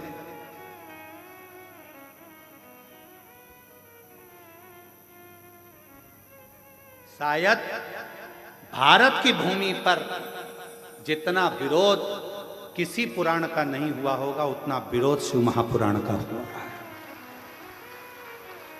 जो मिलता है केवल शिव पुराण का, ये ऐसा बोल दिया, वैसा बोल दिया, ये गलत कर दिया, वो गलत कर दिया। अरे कुछ भी गलत करा, उसका नाम तो पशुपति नाथ है। एक कुत्ता भी जाकर अगर उसे चाट लेता है तो अगला जन्म नहीं पाता है, उसको पशुपति नाथ कहते हैं। एकांत में शंकर जी का ओटला, शंकर जी का मंदिर खाली पड़ा है, उस खाली पड़े मंदिर में कोई नहीं जाता तो कौन पहुंच गया?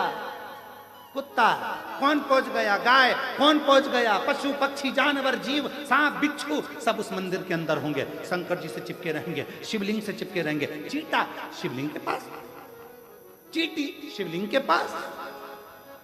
किसी मंदिर की बड़ी बड़ी मूर्तियों का दर्शन करिए, बड़े बड़े इष्ट भगवान का दर्शन करिए, किसी मंदिर में तुम्हें चीटा चीटी नजर नहीं आएंगे, शंकर जी के पास सब चिपके रहेंगे। फूल में इल्ली, वो भी शंकर जी से चिपकी, वो भी चिपकी, और ऐसे चिपकी ऐसा लग रहा है जैसे पूछो मती कि इतने प्रेम से कैसे चिपकी। समझो, जब पशु पक्षी जानवर जलचर थलचर वायुचर ये सब शिव के करीब में है, क्यों? क्योंकि उसका नाम विश्वनाथ है। वो सारे विश्व के वासियों को, चाहे जो भी जीव हैं, उसको अपना बना लेता है। लोग कहते हैं पाप लगेगा, शिव महापुराण की कथा कहती है भगवान का जल पीने से पाप नहीं। शिव पुराण की कथा कहती है अगर कोई शंकर जी का प्रसाद लेकर जा रहा है, उसका मात्र दूर से खड़े होकर भी दर्शन कर लिया जाता है, तो फिर उसके परिवार की 71 पीढ़ियां बैकुंठ चली जाती है, भोगना नहीं पड़ता है। यह शिव पुराण में लिखा है। विद्येश्वर संहिता के अंदर शिव महापुराण में लिखा कि शिव जी के प्रसाद का मात्र दर्शन करने से भी 71 पीढ़ियां तर जाती है, 71 पीढ़ियां। तो फिर शिव तत्व क्या, उसको समझे तो। शिव माता पार्वती जी ने शंकर को अपना गुरु माना, और गुरु का फर्ज है विकारों को हर लेना, कष्टों को हर लेना, तकलीफों को हर लेना।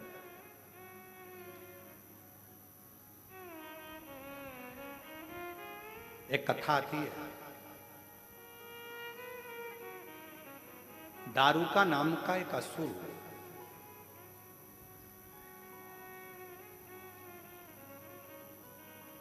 आज कथा में भजन नहीं हुआ,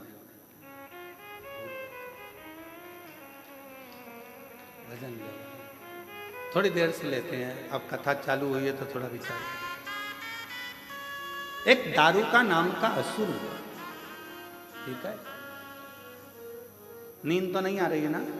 हाँ ठीक है, दोनों हाथ उठाकर एक बार हर हर। ठीक है, एक दारूका नाम का असुर, उसने ब्रह्मा जी का तप करा, और ब्रह्मा जी से तप कर कर उसने मांगा कि मेरे प्राण नहीं छोड़ा। अच्छा, जितने भी असुर थे ना, ये सोचते थे कि मैं मरूं, पर मरना तो पड़ता था।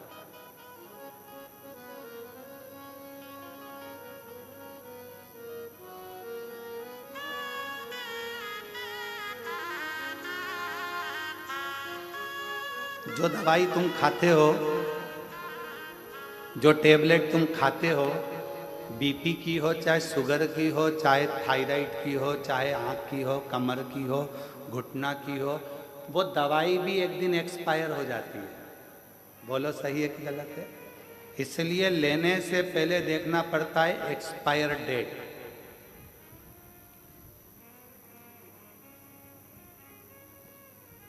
हमारे कुबेरेश्वर धाम में कई लोग आते हैं कि साहब हमको बिस्कुट बंटवाना है, कोई कहता है साहब हमको पानी बंटवाना है, कोई कहता है साहब हमको ये चीज़ बंटवाना है। हम कहते हैं बंटवाने से पहले तुम जो बिस्कुट भेजोगे उसकी तारीख का फोटो खींचकर भेजो, उसकी एक्सपायर तारीख कब की है। तो हम धाम पे से बंटने देंगे, मालूम पड़े एक्सपायर हो गई, किसी काम की नहीं रही, और तुमने कहा कहाँ दियाओ, तो क्या धाम पे दियाओ, मैं इतने लोग आते हैं, बढ़ जाएगा।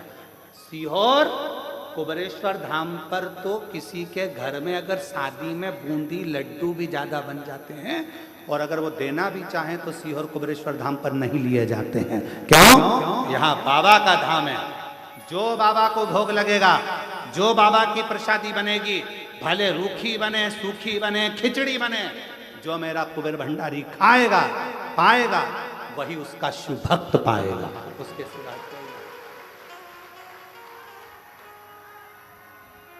कुबेर भंडारी जो पाएगा वो पाएगा। तो हमारे यहाँ पहले एक्सपायर तारीख देखी जाती है। लाओ जरा बिस्कुट का पूरा लाओ, देखो उसमें तारीख क्या लिखी है। हमारे यहाँ विनय छोटे भाई वो पूरी एक्सपायर पहले देखे, लाओ जरा बिस्कुट का, फिर एक्सपायर की तारीख निकालेगा।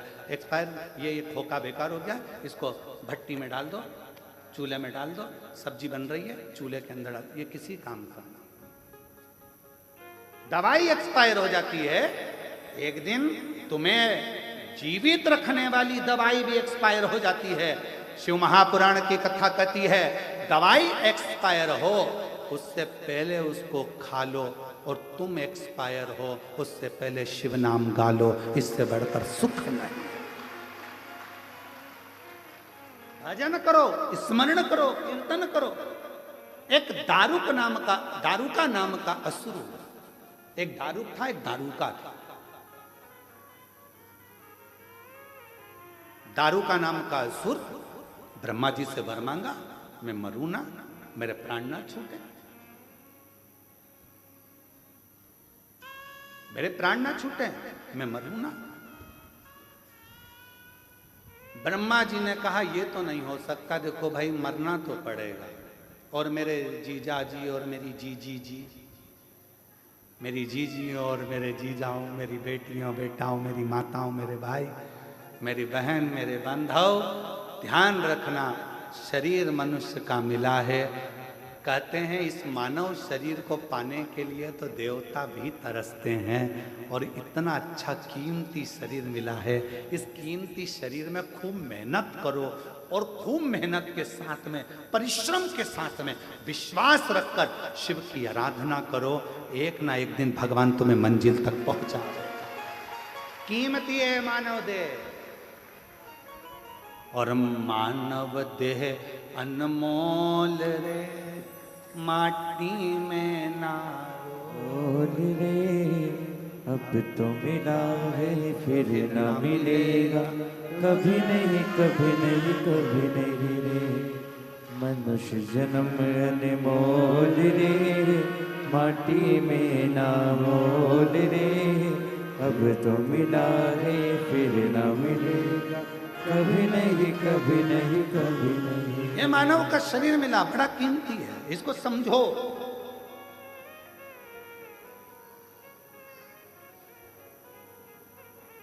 मैंने मानव शरीर तुझे हीरा दिया, तू यूं ही गंवाए तो मैं क्या कर। प्रभु का नाम मैंने तुझे कीमत वाला दिया, तू ना गाए तो मैं क्या कर सकता, क्या कर सकता। मिलाए शरीर, करो भजन। दारू का नाम का एक असुर हो गया। दारू का नाम का असुर इतना प्रबल था, इतना प्रबल था, ब्रह्मा जी से वर मांगा कि मैं मरूं ना। ब्रह्मा जी ने कहा मरना तो पड़ेगा तेरे को, निश्चित है, कुछ और मांग ले। उसने कहा तो फिर मुझे वर दे दो कि मैं मरूं तो पुरुष से नहीं मरूं, स्त्री से मरूं, एक स्त्री से। अच्छा, असुरों में भी ज्ञान नहीं होता था, ऐसी बात मांगते स्त्री से मरूं। अब उसको कौन समझाए, पुरुष से ज्यादा भारी पड़ती है। कौन समझाए? ये जब अपनी वाली पे आ जाए जुड़क मान के बोल तो रही जरा,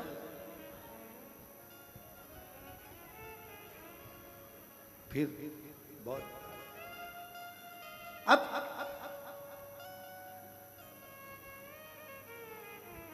दारू का कह रहा है कि मैं स्त्री से मरूं। ब्रह्मा जी मुस्कुराने लगे। ब्रह्मा जी को मालूम था तू हल्के में ले रहा है, हल्के में। एक माता जानकी जी, माता जानकी जी, एक माँ जानकी जी लंका में गई। रावण आता था, सीता जी एक घास का तिनका, मात्र एक तिनका माता जानकी जी तोड़कर उस घास के तिनके को माँ जानकी अपने हाथ में ले लेती थी, एक तिनका। और रावण कहता था, ए सीता, जानकी जी से कहता, तिनके को देखती रहती है, मुझे तो देख। रावण का समझ नहीं पाया कि इस घास के तिनके में ऐसा क्या था। रावण को कौन समझाए ये वो घास का तिनका सीता जी हाथ में क्यों लेती है, क्योंकि जब जानकी जी विवाह कर कर आई थी, कौशल्या मैया ने कहा था घर की बहू मीठा भात बनाए, खीर बना। जानकी जी ने खीर बनाई, ससुर जी के सामने परोसी। सीता जी उधर गई, खिड़की में से हवा चली, एक तिनका खीर में चला गया। सीता जी ने जो देखा, खीर में तिनका पड़ा है। ससुर जी खाएंगे, दशरथ जी कहेंगे कि बहू ने कचरे की खीर दे दी, क्या करूं। खिड़की में से सीता जी ने पल्लू लिया और उस खीर में देखा। जैसे ही खीर में देखना चालू करा, खीर में जो तिनका पड़ा था घास का, वो वहीं पर जल के भस्म हो गया। दशरथ जी ने देख लिया, सीता जी ने खीर में पड़े हुए तिनके को जलाकर भस्म कर दिया मात्र देखने से। दशरथ जी ने बहू की मुंह दिखाई का समय था, बेटी को क्या दूं, तूने मुझे मीठी खीर खिलाई है। बेटा, ससुर का फर्ज है, पहली बार अगर खीर खावे, मीठा भात खावे तो कुछ देना चाहिए। मैं तुझे कुछ नहीं दूंगा, तुझसे लूंगा। पिताजी बोलो क्या चाहिए। सीता, वचन चाहिए। क्या वचन। जैसा तूने आज इस तिनके को देखा, ऐसा घूर कर किसी को मत देखना, किसी को मत। जब जब रावण आता था, सीता जी तिनका ले लेती थी, इसी के चक्कर में बचा है, नहीं तो अभी तक तो निपटा देती तेरे को। 1 मिनट नहीं लगता, बस घूर के देखती और तू निपट जाता। आज भी मेरी जीजियों में वो बल है। जब बेटियां कहती है ना कि उसने मेरे को घूर कर देखा, अगर जीजियों में इतना दमदारी है, एक बार अगर घूर कर देख ले तो किसी के बाप में दम नहीं है कि तुम्हें कोई घूर कर देख ले। बस कोई घूर कर देखा और तूने दमदारी से आंखें नीचे। नहीं तो वीर शिवाजी महाराज की माँ जीजाबाई को देखा है, अहिल्याबाई को देखा है, झांसी की रानी को देखा है। अभी थोड़ी देर में मुझे देख लेगा तो वो बेचारा, नहीं जीजी में तो आपसे कुछ नहीं किया।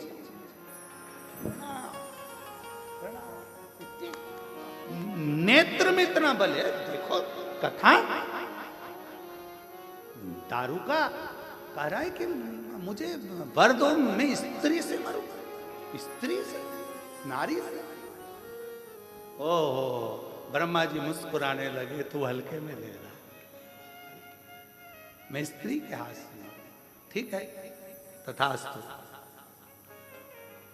दे दिया वर, तथास्तु।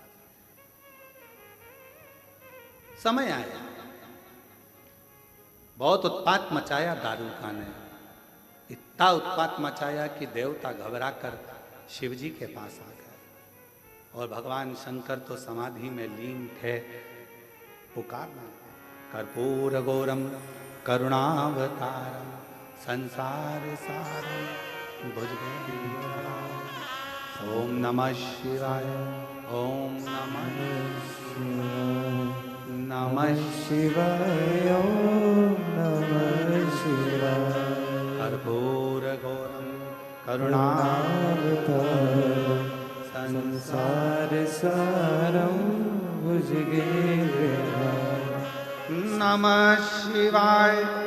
ओम नमः शिवाय नमः शिवाय ओम नमः शिवाय नमः शिवाय। ओम नमः शिवाय नमः शिवाय ओम नमः शिवाय। कर्पूर गौरम करुणावतारं संसार सारं भुजगेन्द्रहारं। नमः शिवाय। ओम नमः शिवाय नमः नमः शिवाय ओम नमः शिवाय। जो शिव जी की आराधना करी बाबा नेत्र खोल कर पूछे क्या बात है, क्या हो गया, क्या चाहते हो। देवता कहने लगे कि वो दारूका नाम का असुर परेशान कर रहा है और उसको मारने के लिए स्त्री चाहिए, नारी ही मार सकती है, बस इतनी सी बात। हाँ,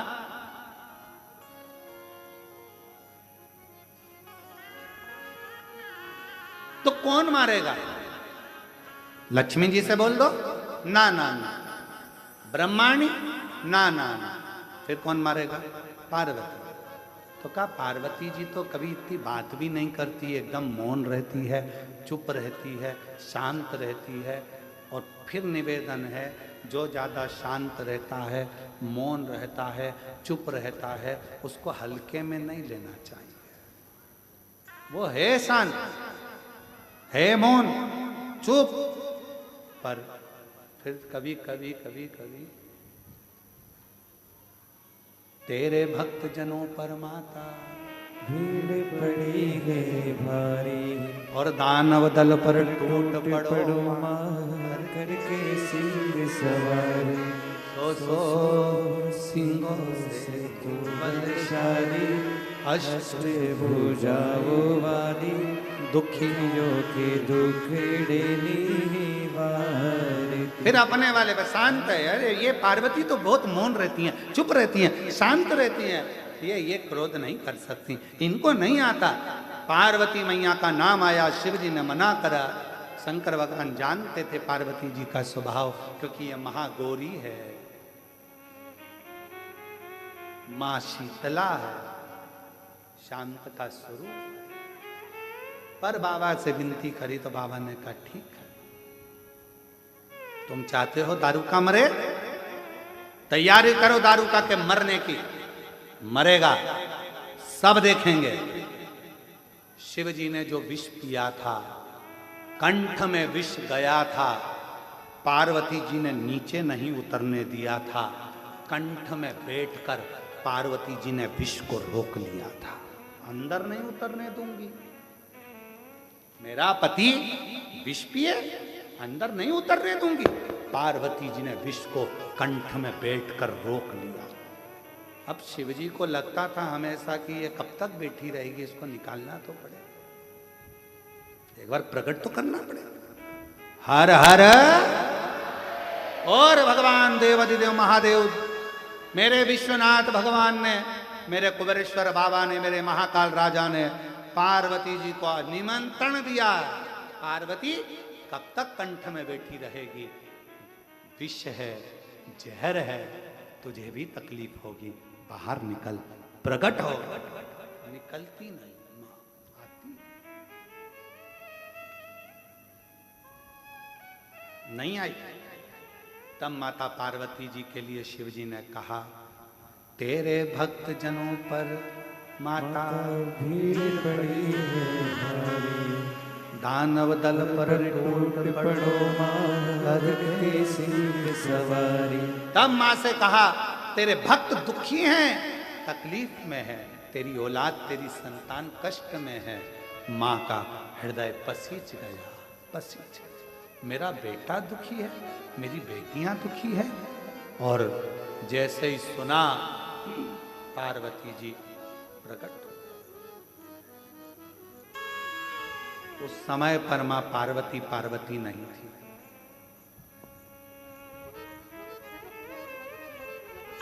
पार्वती माता नहीं थी। विष का तपन पार्वती जी के शरीर में समा गया था। उनका शरीर नीला पड़ गया था, पूरा काला दिखने लगा था, भयंकर आंखें हो गई थी, बाल खुल चुके थे, शरीर पूरा काला। जैसे ही प्रकट हुई शिवजी के मुख से निकल गया काली, कालका, महाकाली।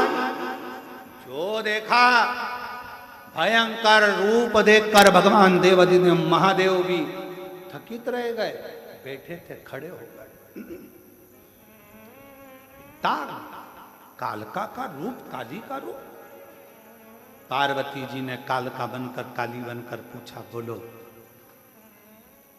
विश्वनाथ, किसका संहार करना है?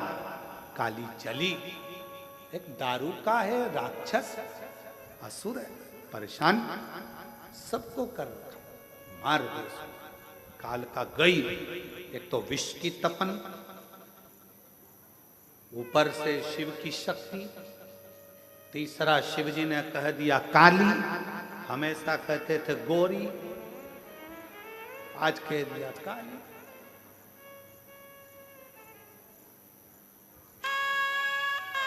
इसीलिए निवेदन है, पत्नी श्रृंगार करे ना तो पति को चाहिए कि उसके तैयार होते समय उसके कक्ष में बिल्कुल ना जाए। तू हो ले तैयार। पति तैयार होकर अपनी गाड़ी में बैठे, हारन बजाए, चल टाइम हो गया, चल चल, और ज्यादा भी हारन मत बजाए, बना तुझे मंदिर का घंटा समझ के बजा दे। कभी कभी ज्यादा हारन और बोले चल चल तो भी नहीं जाना, ले चल तू चले जा, नहीं जाना मेरे को, तुम चले जाओ, मैं बाद में जाऊंगी, नहीं जाना, जा। फिर बेचारा पति कह रहा है, हरि अम्बे, अरे तू चल, मैं तुझे नहीं, अब तो मुझे तुम्हारे साथ नहीं जाना, नहीं जाना। बुलाया ऑटो, बैठ गई ऑटो में और चली गई, नहीं जाना तेरे साथ, जा, बहुत जल्दी है ना तुमको। अब बेचारा पति पहुंचा शादी में, ये भी पहुंच गई शादी में, और पति मुस्कुरा कर बात कर रहा था और देवी उसको आंखें फाड़।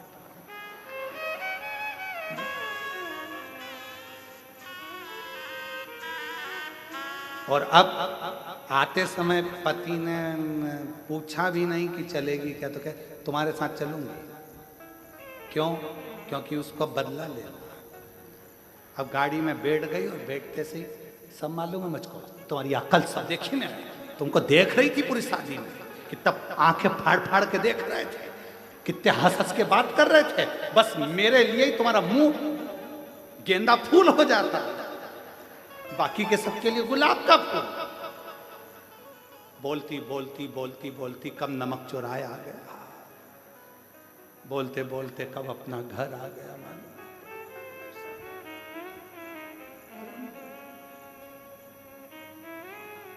एक तो असुर का संहार, विष के कारण प्रागट, दूसरा शिव ने कह दिया काली, टूट पड़ी भवानी और गई, दारुका का संहार कर कर आ गई। मार तो दिया असुर दारुका को, पर क्रोध शांत नहीं होता। देवता अपना अपना धाम छोड़कर भाग गए, सब अपना अपना धाम छोड़कर गए। कहां कौन संभालेगा? शिवजी ने देखा ब्रह्मा जी घबरा रहे हैं, भगवान विष्णु घबरा रहे हैं, माता का क्रोध तीव्र है, क्रोध कौन संभालेगा? शंकर भगवान ने सोचा अब क्या करूं। तब शिव जी के स्मरण में आया, माँ सबसे ज्यादा प्रेम अपने बच्चे से करती है, अगर कोई बच्चे का रूप सामने आ जाएगा तो इसका क्रोध शांत हो जाएगा। ब्रह्मा और विष्णु जी से कहा भगवान शिव जी ने, माँ काली को काशी में लेकर आओ। दारू को मारकर दारूका को काशी की ओर मां जगत जननी जगदम्बा चल पड़ी। जहां पांव रखती थी वो भूमि नीचे दब जाती थी, जहां चलती भयंकर गर्जना होता चलती। काशी में पहुंच गई। जो काशी में पहुंची, महाशमशान में, शमशान के नजदीक में शंकर जी ने एक बच्चे का रूप ले लिया और किलकारी भर भर कर रोना चालू कर दिया।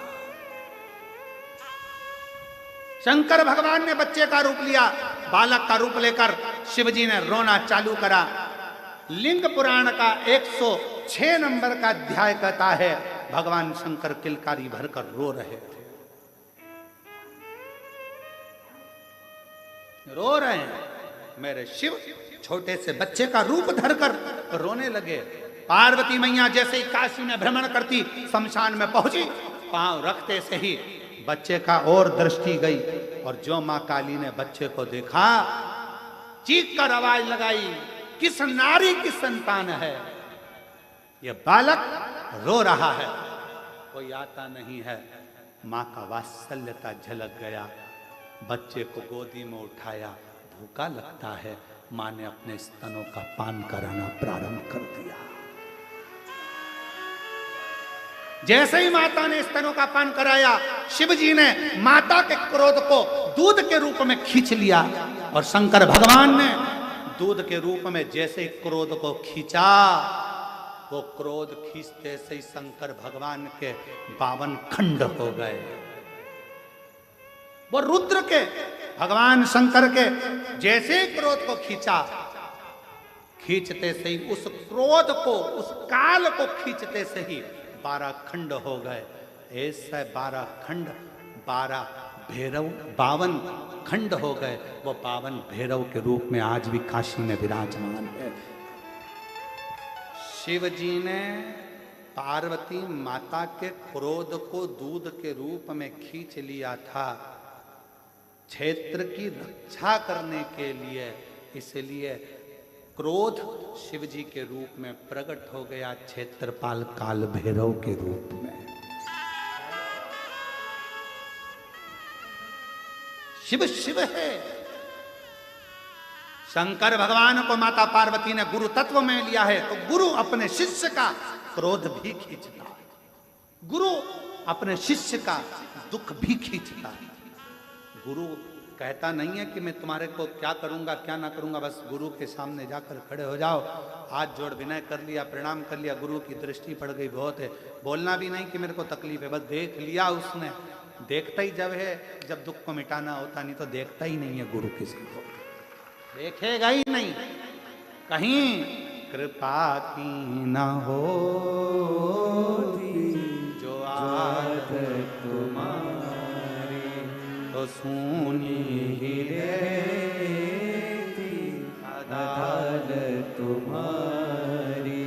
गरीबों के दिल में जगा तुम न पाते, तो किस दिल में होती इबादत तुम्हारी, तो किस दिल में होती इबादत तुम्हारी। एक हृदय से पुकारो,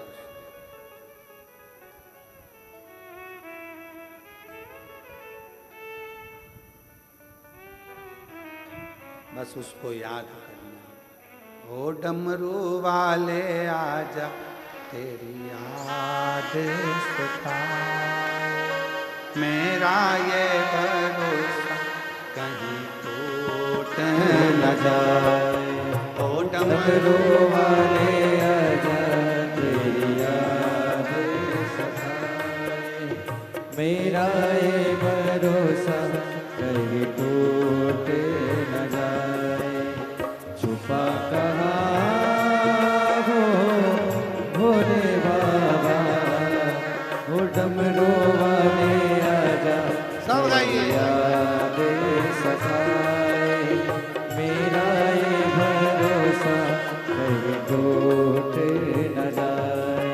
ओ डमरू वाले आजा, तेरी याद सताए, मेरा ये भरोसा